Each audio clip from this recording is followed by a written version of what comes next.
The new set of Flesh and Blood, Rosetta, the 14th set of Flesh and Blood, came out recently. I want to give my thoughts, opinions, critiques, reviews, rantings about the set, what I thought, and really what my opinions are about it. Now, I will give a big disclaimer early on and just be fully transparent. I have not opened a booster box of Rosetta. I have not gone to a pre-release of Rosetta. I have not played with any of the cards from Rosetta, but I've watched a ton of content relating to it. I've watched a lot of box openings, gameplay, and what have you. So I feel like I have a good rundown of really what the set is overall, but I will give that disclaimer. And overall, it's not because I didn't really want to. It's because every once in a while, I like to temper myself, right?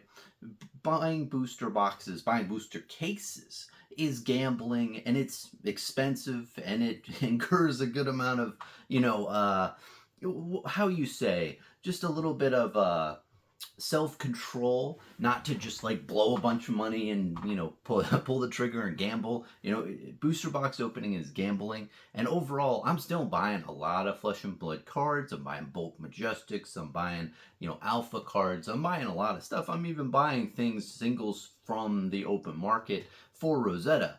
It's just at this current time I haven't really opened the product because I'm trying to just temper myself with it. And I will advise you to do the same with certain sets. If you see a set and you're like not like so into it, hey, hold back on it, wait out, let it marinate a little. Buy the singles out there that you need after 3 to 5 weeks after the supply has gone up. Buy the singles you need. And I'll even plug the Haven Games, link down below. They're my local game store. They sell singles online. Great place to buy singles. I'm always buying singles there when I can, when it's available. But yeah, shout out to them. But anyway, without further ado, I want to get into my thoughts and opinions on Rosetta. Now, like a lot of sets after Dusk Till Dawn, Legend Story Studios has been very coordinated in what they want to do per set, right?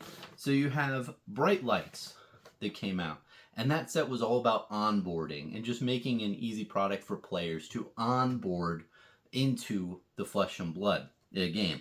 Then you have Heavy Hitters that was more like fun, and it didn't try to take itself too seriously, and it was more PvE oriented. Then you have Part the Mistveil.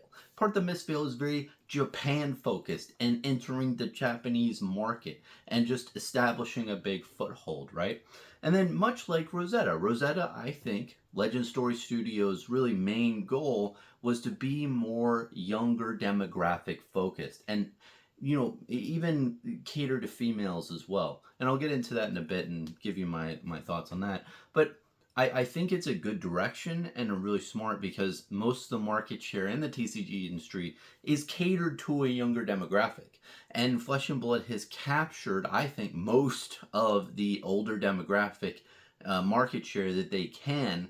So going into that younger demographic, especially with a nice, vibrant set like Rosetta, is a pretty smart play. And it's really nice to see that they have specific focus per sets. And I can see that they've done this after Dusk Till Dawn. Every set after that, I've seen a focus. So that's really my thought process on there. And the reason why I think it's catered to younger demographics, first you have First Strike, right? I made a video prior about First Strike and how I think it's catered to a younger demographic. And you can see all this, like the name, the logo of First Strike, the pastel box art. It's a first take on Flesh and Blood for new individuals. So I think that product alone can be shown as, okay, this is coming out the same time as Rosetta. It's catered to a younger demographic.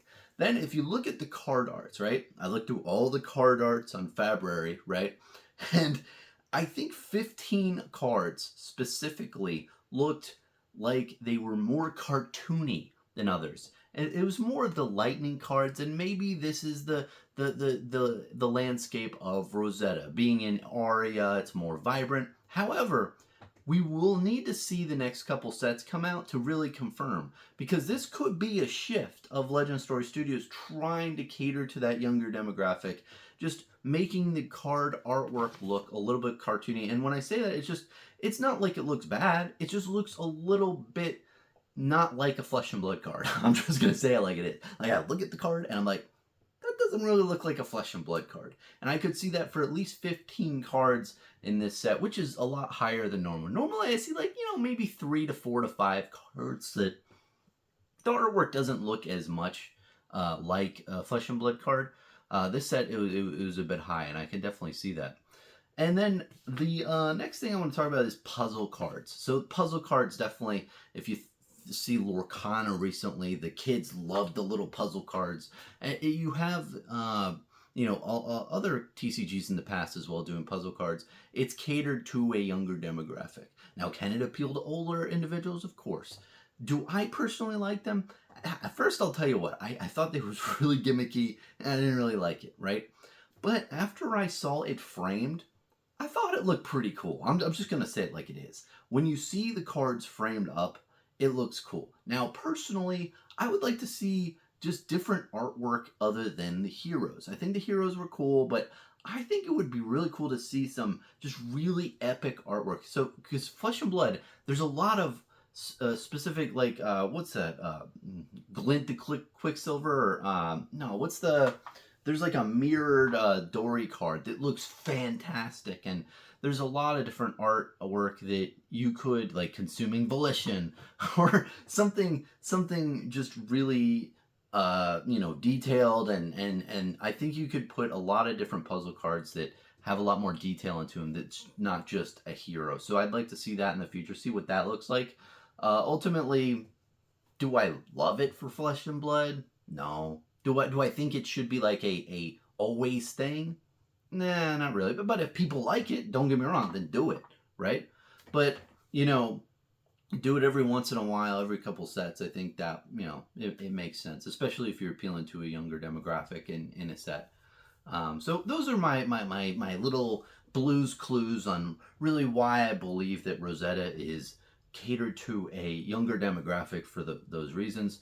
But we'll definitely have to see the next couple sets, because maybe I'm wrong. Maybe Legend Story Studios is doing a different artwork and feel just for Rosetta, but maybe this is a new strategy going forward. We'll have to definitely see on that. Next, I want to get into box art card. So the box art card is the card art for Rosetta. The box artwork is on a card. I don't know the official name, but I'm just calling it box art card. Maybe that's it. I personally like it.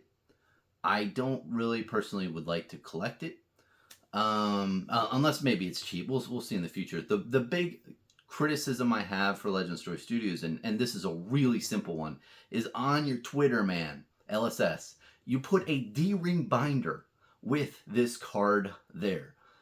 If you're trying to appeal to collectors, I'd advise you to not put a D-ring binder anywhere on the advertising, or partner with any company and say, hey, we're partnering this card specifically with this D-ring binder. Collectors who are in the know, who are seasoned, don't use D-ring binders. I used to a while back, like a year and a half ago. I'll admit it, I was a dumbass. And what happens is with the D-ring binders, even though they do good for a while, every once in a while they'll ding the sides of your cards. D-ring binders are not the way to store a collectible card. So you lose a lot of money by dinging up a lot of cards. People use the binders with the no rings, right? Or something else without D-ring. So if you're promoting this in the future, or considering partnering with anyone, please don't use D-ring binders. Like, if you're trying to appeal to collectors, you're not going to appeal to them that way. That's just my opinion, but it's a pretty hot take there. Another thing is, as a collector, I like to set collect. I like to collect the whole amount, and I think collectors overall do that. It's like you collect the series of X, right? So if you have this for Rosetta, the 14th set, we probably need the ones for sets 1 through 13. And in my humble opinion, I think this would be a really good way to put it into armory promos. Like, you win armories and whatever, and you have WTR through, Part the Misfail, right? And you can even put those out for the next 2 years as Armory promos. I think that's a really good place to put the Armory promos for the box art of prior sets, because people are going to want to collect all of them, right? And I can see someone with a binder and they have like all. I would do that personally. I would do that if it was all the box arts. So box art cards overall, I think it's an interesting idea. I don't know how other people feel. I'm not like I'm probably like a 6 out of 10 of like excitement over it. Like, it's cool. It's nice to see that LSS is doing something new, but you know, we'll see how it ages. Next, I want to talk about Rosetta Thorn. Rosetta Thorn is an absolutely beautiful card. I heard different whispers and things on the interwebs about the print run being higher or low. I don't know what the print run of this is. I hope it's 200 or less.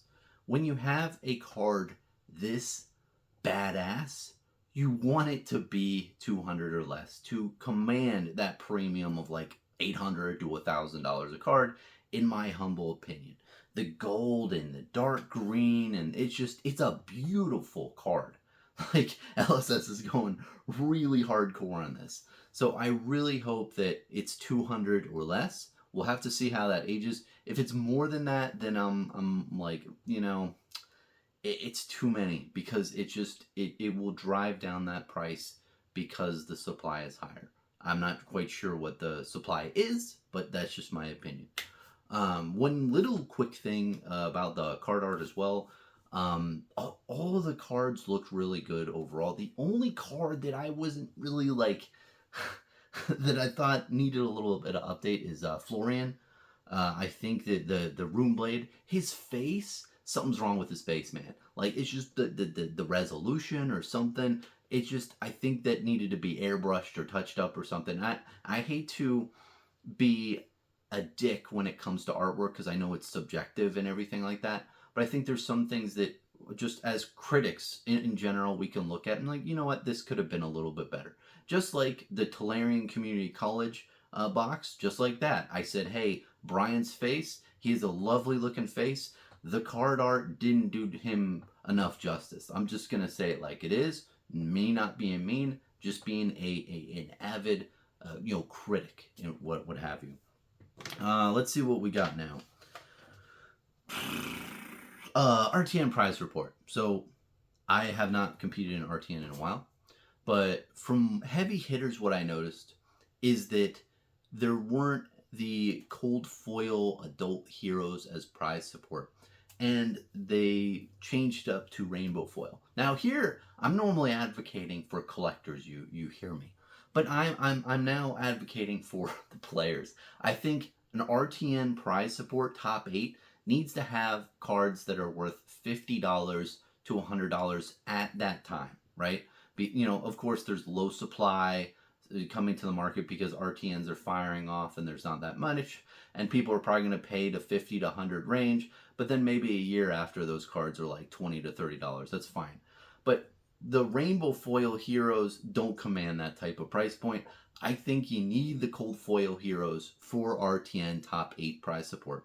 And the reason being is because when you hold a tournament and there's like 50 people, there's probably, and RTNs usually don't, I don't know how many people go to RTNs, but let's say it's 50 people, right? There's probably 40 of those 50 that are like, you know what, I've got a good shot to getting in top 8. Like, I probably can't win.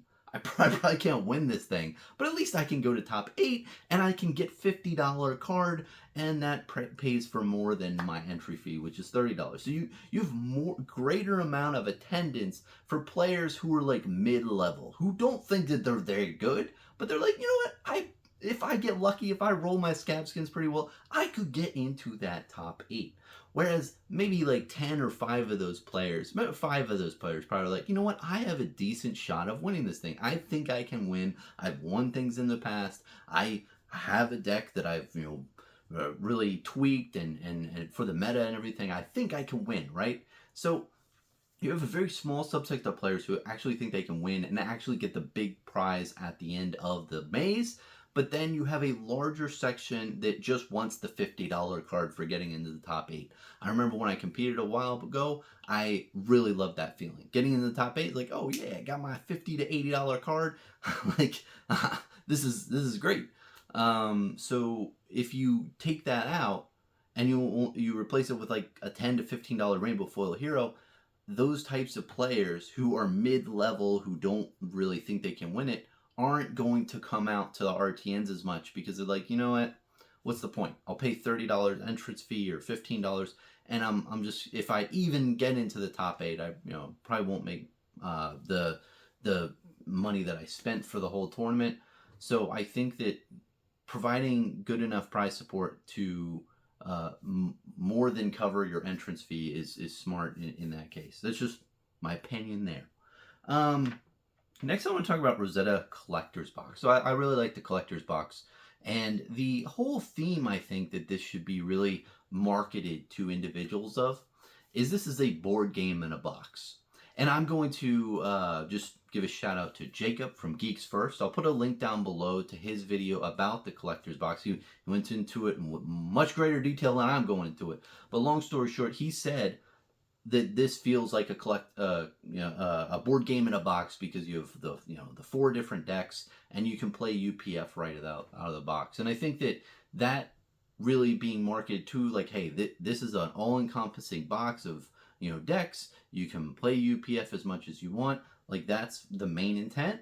But then also it's for, okay, well, if you really just like the set overall and you want to tweak it, you can do that too. So it's a standalone product within itself, but then it's also an intro product as you want. I think it's living in this like medium of those, and it's really not, you don't know which one it is really. I think that if it's marketed more towards a board game in a box, it's going to have more it's going to increase a lot of eyeballs of different people who may not have purchased it otherwise. I want to go to the pre-bans for this set. I think that they were really good. There's a lot of draw cards that were banned, and I think that LSS has wanted to do that for a bit of time, they said, and they just like ripped the band-aid off and just like banned them all at once. And definitely the interactions between Rosetta and the banned cards would have made some decks just, ridiculous, right? So it's smart on that standpoint, but also I do see the reason why they're getting rid of, the draw cards, because it just gives you, too much, advantage, if you will, especially if you get like a bunch of them and you can link them together and you get it like a 6-card hand.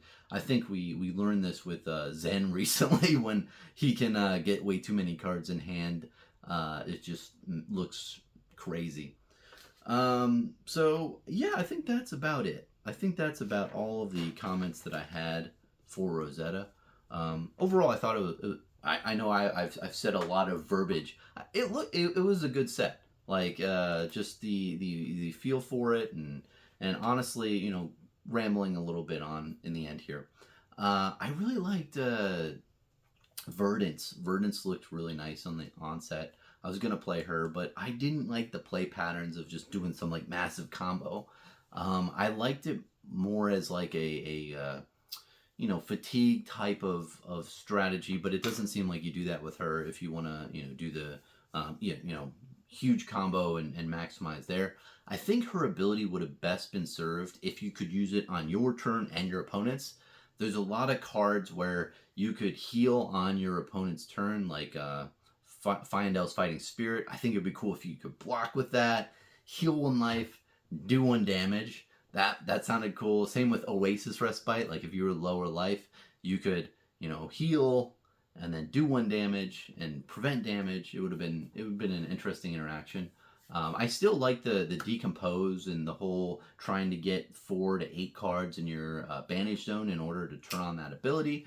That's pretty cool. I like that whole concept overall, but just the deck construction where you have to heal on your turn. So literally you have to take a whole turn off where your opponent just does a ton of damage to you, and you pray you live, and then once you live, then you do like this massive combo. That it didn't really appeal to me play style wise of being a healer. It would be cool to heal on your opponent's turn and do them damage. It would have been cool, even if it's just incremental chunk damage.